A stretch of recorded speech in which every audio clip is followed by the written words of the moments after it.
Three, two, one. Hey, we're going to get right into it. What I have here is curly jelly. I have hair butter cream and Chebe Herbal Hair Oil. These are the three products I'm going to use today on our Twistout. So what you see me here doing is just shaking the bottle just to get that goodness from the bottle distributed throughout the oil. I'm going to apply this directly to my scalp and to the ends of my hair so that we can get the benefits of hair-loving oils, rice bran, Jamaican black castor oil, mustard seed oil, black cumin oil, and neem oil. We also have a blend of hair-loving herbs, chebe, amla, fenugreek, nettle, licorice root, clove, calendula, cinnamon, horsetail, lavender, peppermint, and rosemary. I also include some plant-derived ingredients that sound scary, but actually they're safe and our hair loves them. These are natural alternatives to silicone and dimethicone. So this C1315 alkane is also known as hemisqualane, and it's plant-derived from sugar, and it's a natural alternative to silicone. It's going to reduce frizz, provide color and heat protection, keep hair looking and feeling smooth. The other two are derived from olive oil to help improve manageability and shine. Here's also a list of essential oils that you can choose to add to your oil as a custom as well. So here I am prepping my undercut. I've been growing this out for a good time now, and I've been a lazy natural. I'm trying to slowly get away from that term. I don't want to refer to myself as lazy, and so I'm trying to take better care of my hair because it's not just about the products that you use, it's also important to have a good routine. And so I'm trying to get my routine down so that I'm no longer lazy about my hair. So I've been growing it out for some time now, and I'm getting out of the ugly stage. It's long enough for me to be able to twist and braid now. So I'm just going to twist it up so that it is out of the way and protected. So what you see me using is hair butter cream, which is a water-based hair moisturizer with a blend of aloe, shea, and kupwasu butter, jojoba oil, hemp seed oil, neem oil, and plant-based protein. So I wanted to take a quick moment to talk about protein. Protein is a primary building block of our hair, and I include this particular protein because split ends are a common problem, especially in the natural community, because we're always manipulating our hair. The ends and the tips of our hair have a more electronegative charge, and they repel each other. And so this rice protein complex that I use helps neutralize that charge. It eliminates that static interaction between the ends, holding the ends together and sealing them. So our ends are more lubricated and the combing force is reduced. So now I'm just going to start sectioning off my hair and start twisting it up. I have a list of herbs that I also infuse into this hair butter cream: chebe powder, amla, fenugreek, burdock root, nettle, licorice root, chamomile, peppermint, lavender, rosemary, clove, cinnamon, vitamin E, and rosemary oleoresin. These herbs work well together in helping to strengthen, soften, and nourish dry, brittle hair. They're also going to promote and support healthy hair so that the more you're able to retain your length, not only through the ingredients, but also your routine practices. Like I said, it's just as important in how you do your hair as much as it is in what you're putting on your hair.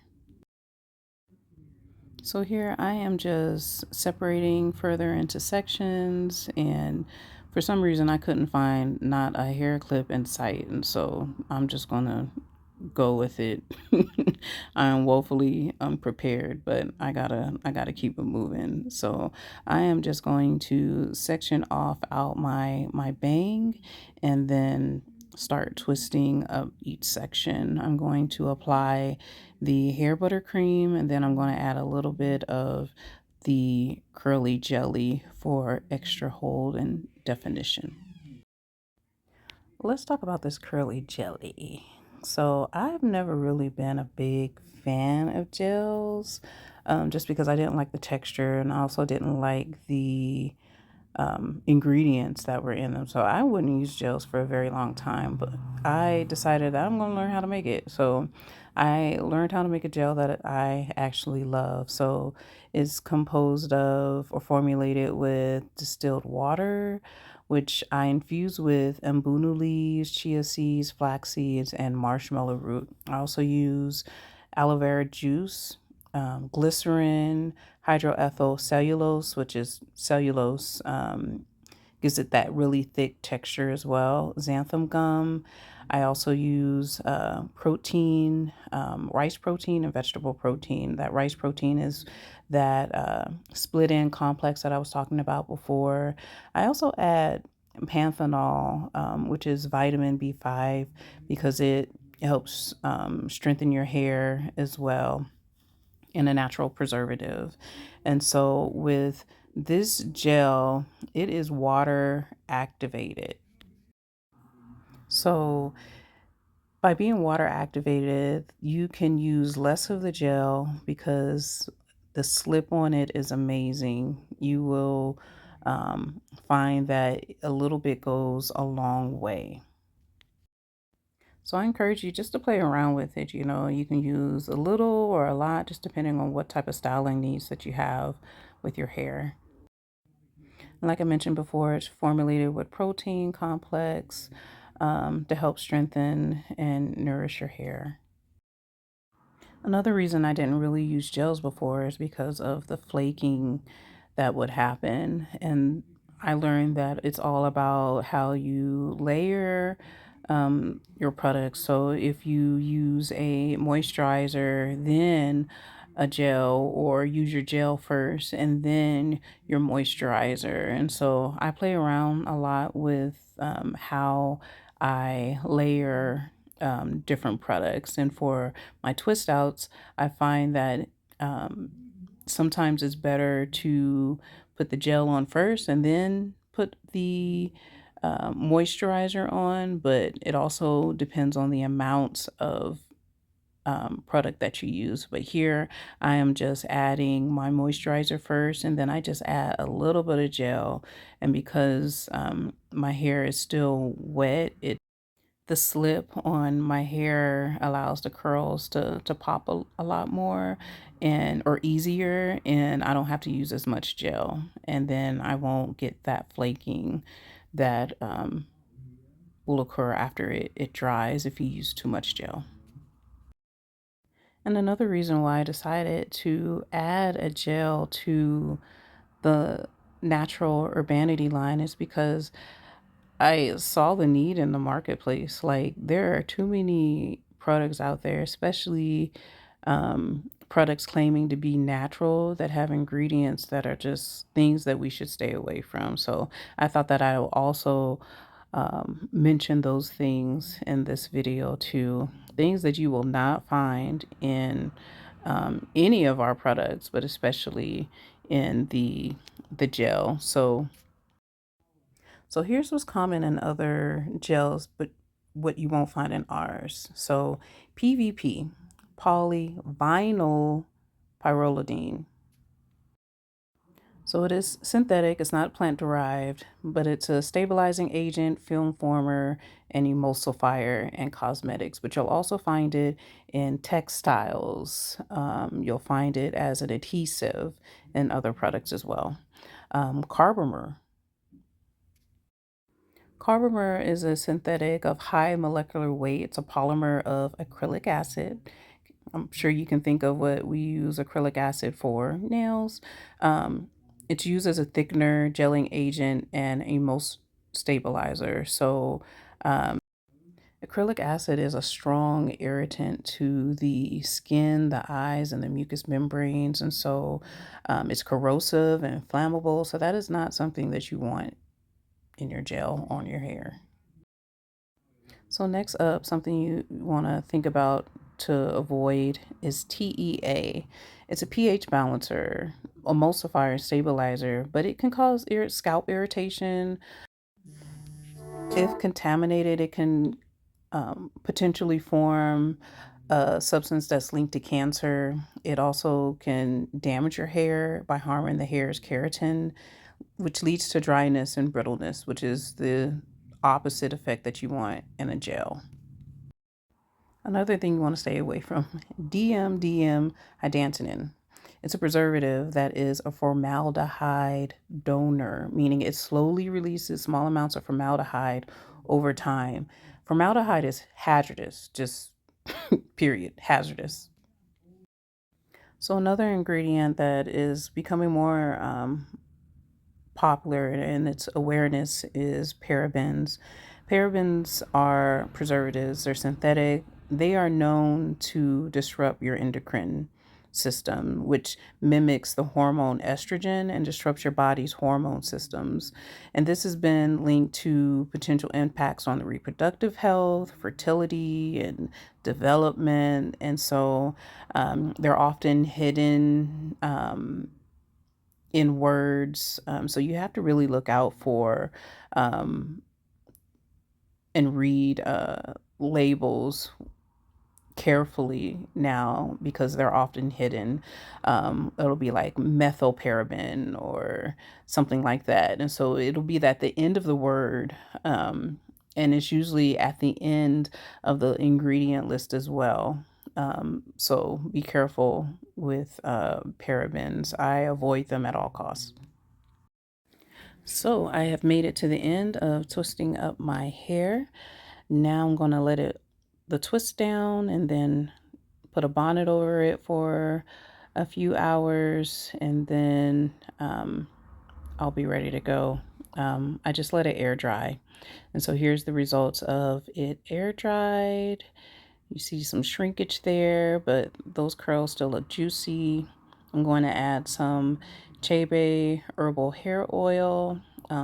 Just applying a light amount to my scalp and the twist so that I can get rid of the cast if there is any and just soften my hair as I take out each twist. And so I'm just going to gently separate each twist. I'll separate all of them and then I will go back in and do some further separation. This is truly an art that I'm still trying to master.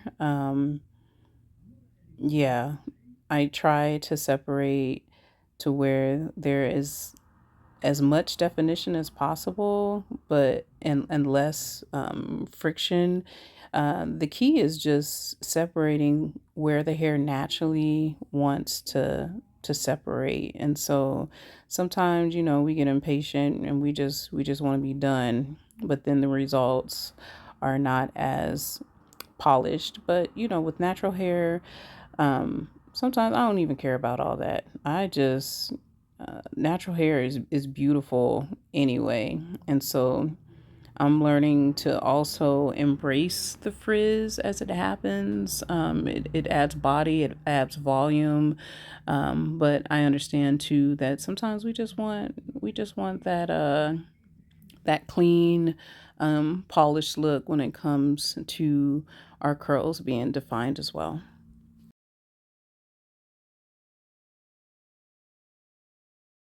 So I'm just going to carefully untwist my strands and then I will go back in and separate each of those curls.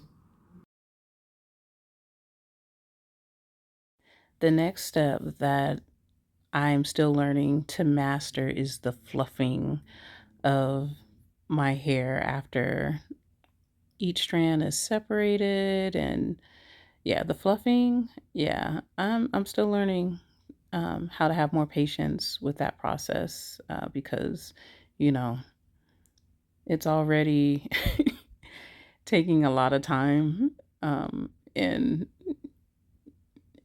patience is a real thing when it comes to our hair. We have to have more patience. And so the fluffing part, when you see some photos and the hair just looks, beautifully in place, that's an art, and I definitely appreciate those who take the time to fluff their hair to where it just it's full of volume and beauty, and that's just one of the things that I love about our hair. And so, yeah, it takes time. So invest the time and you'll get the results that you want. So, yeah, I'm playing around a little bit, but after some fluffing, I still got more fluffing to do. This is day one hair, and it'll continue to transform over a period of days and become fuller and just take on a life of its own. But that's one of the things that I love about our natural hair and Twistouts. Day one, day two, day three, day five, day seven hair, it's still beautiful.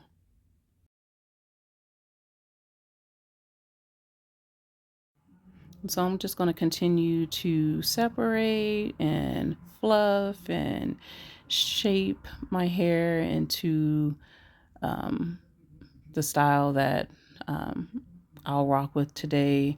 I think I ended up just putting it over to the side and putting a few bobby pins in, and that was a look, and I loved it. And yeah, it also allows me to show my undercut, even though it's um, twisted up. But yeah, I love the versatility of our hair. But thank you for rocking with me to the end. Come see me again. I hope to have more consistent videos out there for you, providing education. Also, check out our website for products as well.